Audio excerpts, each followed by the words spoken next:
Arjun Mehra had built his empire brick by brick, each step soaked in blood and betrayal. From the crowded slums of Mumbai to the glittering skyline, he had carved his name into the city's underworld. People feared him, respected him, but no one truly knew him. Power had become his identity, and with it came enemies. Raghav was one of them. Ruthless, cunning, and hungry for control, he had watched Arjun rise and now sought to bring him down. Whispers of betrayal reached Arjun's ears, but he dismissed them. He had seen it all, survived worse. Until the night his world came crashing down. It started with a phone call. A trusted lieutenant, Karan, his right-hand man, summoned him to an abandoned warehouse. Arjun arrived, stepping into the dimly lit space, the air thick with the scent of rust and deceit. The first bullet tore through his shoulder before he could react. Then another. The pain was sharp, but not as deep as the realization. He had been set up. Men surrounded him, guns drawn, eyes cold. Raghav stepped forward, a slow smirk spreading across his face. "You were always too confident, Arjun." His voice was calm, almost amused. "Power makes men blind." Arjun staggered but refused to fall. He had ruled these streets with an iron fist, yet in this moment, he was powerless. The betrayal stung more than the wounds. Karan, the man he had trusted the most, stood beside Raghav, silent but complicit. He should have seen it coming. The cracks had been forming, missed meetings, shifting alliances, silent glances exchanged in the shadows. He had been too consumed with maintaining power to notice. Now he was paying the price. A gun was pressed to his forehead. He met Raghav's gaze, defiant even in defeat. "You think this ends with me?" Arjun's voice was hoarse, but steady. "The city doesn't forget." Raghav chuckled. "No, but it moves on." He turned to Karan.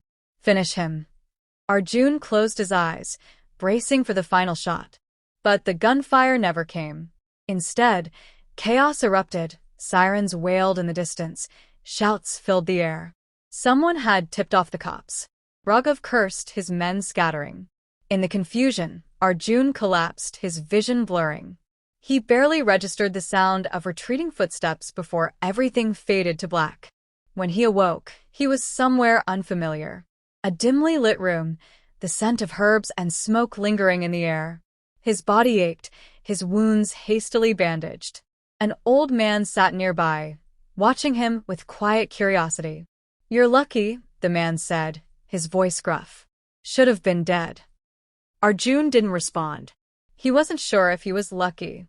The life he had built was gone, shattered in a single night. Everything he had fought for, stolen from him. For the first time in years, he had nothing. And for the first time, he didn't know what came next. Arjun remained silent for days, his body healing but his mind restless. The old man, Dadaji, never asked questions. He simply provided food, fresh bandages, and a quiet place to exist. The village was small, untouched by the chaos of the city. People lived simple lives, waking with the sun, working until dusk. It was a world Arjun had never known. He watched them from the doorstep, his injuries preventing him from moving much. Children ran through the fields, laughter echoing in the air. Women carried baskets of grain, their voices light with conversation. Men worked tirelessly, their hands rough with labor, but their eyes peaceful. Arjun had spent his life chasing power, yet these people, who had nothing, seemed to have more than he ever did. One evening, Dadaji placed a wooden bowl of rice before him. "You've been given a second chance," he said, staring at the sky. "Not everyone gets that." Arjun scoffed. "A second chance at what?" "Being a nobody." Dadaji chuckled, shaking his head. "Being someone worth remembering." The words stayed with him. He wasn't sure why. Days turned into weeks. He regained his strength, though the scars remained. The villagers treated him with cautious curiosity, sensing he was different, but never asking why. Slowly, he became part of their rhythm. He helped carry sacks of rice, fixed broken fences, and, without realizing it, started to change. Then he met Ravi, a boy with wild hair and sharp eyes, always in trouble. The village called him a lost cause. Arjun saw himself in him. He found Ravi sneaking into Dadaji's house, attempting to steal food. Instead of punishing him, he let him eat. "You think you're smart?" Arjun asked, watching the boy devour the meal. Ravi smirked. "Smarter than them." Arjun saw the hunger, not just for food, but for something more. Respect. Control. A way out. So he took him under his wing. He taught him how to fight, not with fists, but with patience. How to think, not react. How to channel his anger into something useful. The boy resisted at first, but slowly he listened. The village noticed the change. Ravi stopped stealing. He helped the farmers. He smiled more. And for the first time, Arjun felt something unfamiliar, pride. Then the past came knocking. Raghav's men had found him.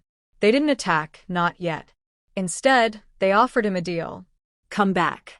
Rebuild what was lost. The city was still his if he wanted it. The temptation was real. The power, the respect, the life he had once known, it was all within reach. But as he looked around the village, at Dadaji, at Ravi, he realized something. For the first time in his life, he wasn't feared. He was trusted. And for the first time, he didn't want to lose that. Word spread fast. The village, once welcoming, now looked at Arjun with suspicion. Whispers followed him. Stories of his past, his crimes, the blood on his hands. The same people who had smiled at him now kept their distance. He had built trust, but one rumor shattered it. Dadaji remained silent, watching. Priya, the woman he once loved, arrived unexpectedly. She had been searching for him ever since the ambush, thinking he was dead. When she saw him, relief flooded her face, but it quickly turned to fear. She had heard the rumors. "You can't go back," she said. "Not after everything." Arjun didn't respond. "I know you, Arjun. The power, the violence, it'll consume you again." Her voice was desperate. "Don't do this." The choice weighed on him. He had left that world behind, but it had followed him here. And now it threatened everything he had built. That night, the attack came. Raghav had grown impatient. His men stormed the village, setting fire to huts, destroying everything in their path. The villagers tried to fight, but they were no match for trained killers. Arjun stood at the center of it all, unarmed, watching the destruction unfold. He had promised himself he wouldn't pick up a gun again. He had promised Ravi, promised Priya, promised himself. But promises didn't protect the innocent. One of Raghav's men grabbed Ravi, a knife pressed to the boy's throat. Arjun's hands clenched into fists. He had two choices: stand by and let this happen, or become the man he swore he'd never be again. The decision was made before he could think. He moved like a ghost, striking with precision. He didn't need a weapon, his body was one. In minutes, Raghav's men were on the ground, beaten, broken. The villagers watched in stunned silence. They had feared him. Now they saw what he truly was. Raghav stepped forward, clapping slowly. "You can't escape who you are, Arjun." Arjun met his gaze. "Neither can you." The final fight was brutal. Years of rivalry, hatred, betrayal. All of it came down to this moment. Arjun was outnumbered, but not outmatched. He fought with purpose, not rage. He fought for something bigger than himself. And he won. Raghav lay at his feet, bloody and defeated. Arjun could end it right there. One more strike, and it would be over. But he didn't. He turned away. "It ends here." Raghav laughed weakly. "You really think they'll forgive you?" Arjun didn't answer. He had a bigger question to face. Could he forgive himself? The night was silent again, but the scars remained. The village was in ruins, homes burned, trust shattered. Arjun stood among the wreckage, the weight of his past pressing heavier than ever. He had won the fight, but not the war inside him. The villagers gathered, their eyes filled with uncertainty. He had saved them, but at what cost? They had feared him once, then trusted him, and now they didn't know what to believe. Dadaji stepped forward. "Violence may have protected us tonight, but what about tomorrow?" Arjun had no answer. Priya stood beside him. "They need more than a protector. They need someone who won't leave destruction behind. For the first time, he saw the truth. Power had never made him strong. Fear had never made him respected. He had spent his life trying to control a world that had only ever controlled him. So he made a choice. The next morning, he walked into the nearest police station and turned himself in. The officers were shocked. Arjun Mehra, the most feared name in the underworld, surrendering without a fight. The news spread quickly. Some called him a fool. Others called it justice. Years passed behind bars, but for the first time, Arjun felt free. Priya visited often, her voice no longer filled with fear, but with hope. Ravi wrote him letters, telling him about school, about the village rebuilding, about the respect he had earned, not through violence, but through sacrifice. When he was released, he didn't return to the city. He had no place there anymore. Instead, he walked back to the village, where a school now stood where ashes once lay. Ravi ran to him, no longer a boy but a young man, eyes filled with something Arjun had never seen before, pride. Dadaji was gone, but his words remained. Priya stood by his side, not as a lost love, but as a partner in a new journey. Arjun didn't need power anymore. He didn't need fear. For the first time in his life, he had something greater. Peace.